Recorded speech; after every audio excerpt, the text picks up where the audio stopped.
see how this is working. In this case, I'll move on to Jean Leclercq. And Marco, I'm sorry, we'll get back in a minute, and our team will assist you in solving this. Hi, Jean, how are you?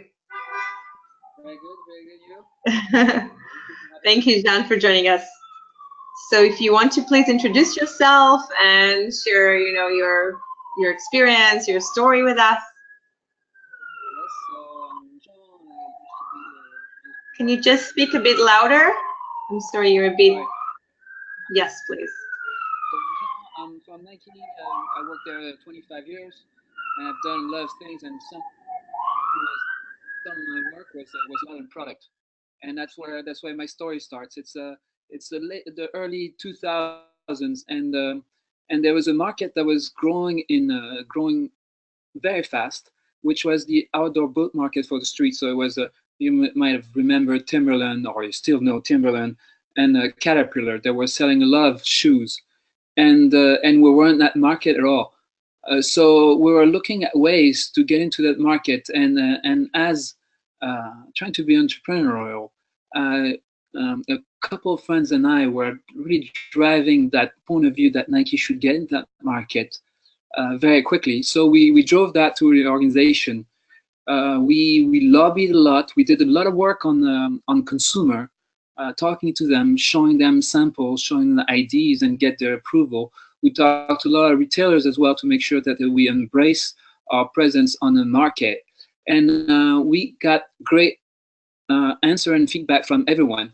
We built our first line of product, and actually, it was bought, and consumers said it was fine. So we launched it, and we were very, very confident it was going to work. We had put quite a lot of shoes on the market, especially in France and Northern Europe and Russia, and it was a total failure. The product didn't sell at all. It was really, really bad. And like always, when you think something is going to be successful, and suddenly it doesn't work at all, you're a little bit in shock, and you're wondering, well, what did I do wrong? What happened? The learning from that was that what I learned personally, and what the team learned, is not because people tell you they like a product and they will buy it, and they actually do. What we saw is that it was the same thing for Nike. Actually, it's not because when you have someone has a stronghold in a market, it's very hard to push them out. And the mistake we had done is we had done product that was similar to the products that are already on the market and put swooshes on it. And we understood that was our mistake, and we hadn't seen it coming. The situation in these big companies is you try to be an entrepreneur, you push yourself, you put yourself in front, you go through some opposition and people that don't agree with you, and with such a failure,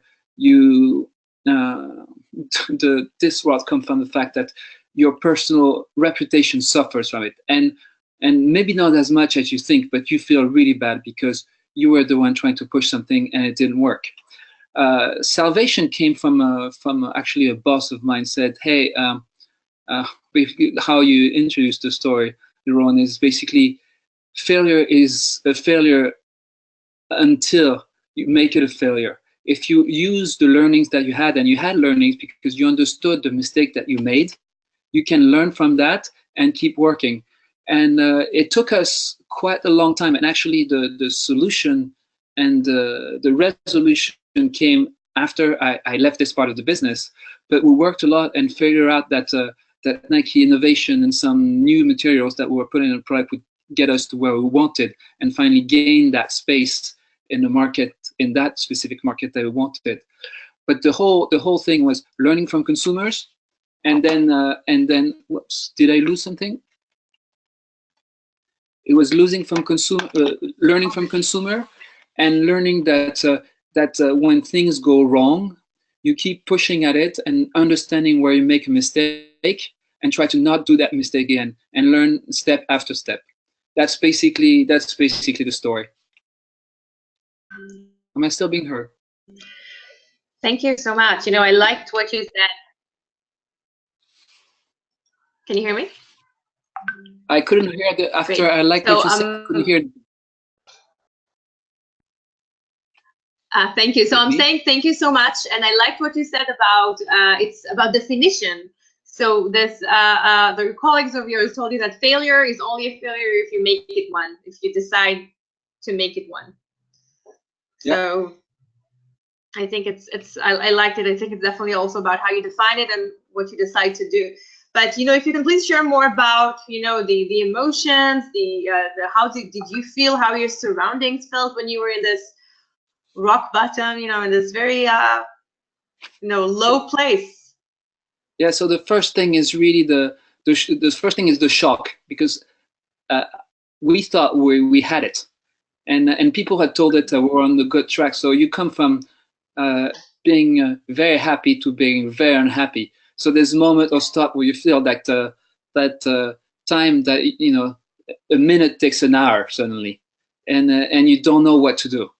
And so it's both the thing of you don't know what to do now, and you feel like you've disappointed a lot of people around you, and you wasted people's time and people resources, and even your customers look at you strange and saying, hey, you told us that was going to work, it doesn't work.